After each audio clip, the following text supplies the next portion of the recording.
gun control measures.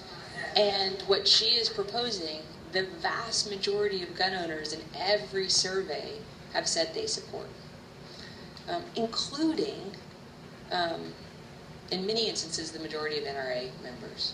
So she has a few things she thinks that we need to do. One, she thinks we need universal background checks, and we need to close the tragically now known Charleston loophole.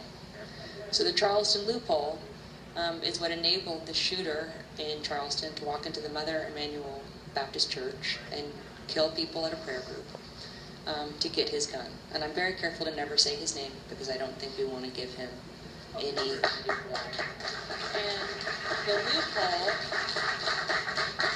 the loophole is so known because he went to buy a gun.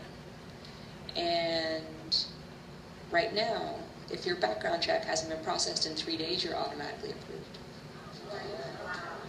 So if the gun store you walk into, the internet connection isn't working, or there's some disruption in the local telecom system, or if the FBI has a big backlog they're working through, you're automatically approved. That's outrageous. So she wants to close that so that background checks are actual background checks and they take as long as they need to.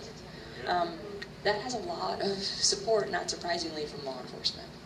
So that's one. We have to close the Charleston loophole, and we need a universal background check system, so we need to close the gun show loophole as well. That has support from gun owners. Legal law-abiding gun owners, similar to those of us who are legal law-abiding non-gun owners, don't want people who shouldn't have guns to have them. So that's one. Two, she strongly believes we need child safety locks. And we need to kind of introduce the technology that now exists for fingerprint identification, so that only the person who is registered to use the gun can use the gun. This is hugely important, and there's a reason that they're called child safety locks. We had a week this year. Already in 2016, we had 1 week where we had 6 children under the age of 6 accidentally die because they found their parents' or their grandparents' guns.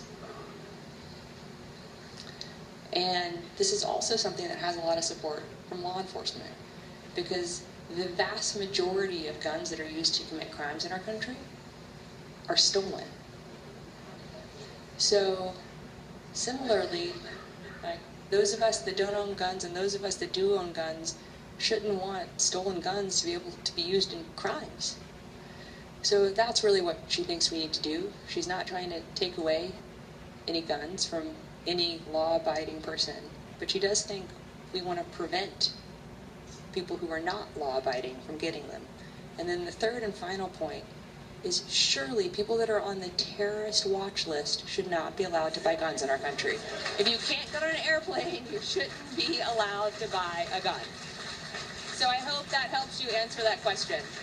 Oh gosh. I'm just doing my random scan around the room. Yes, sir.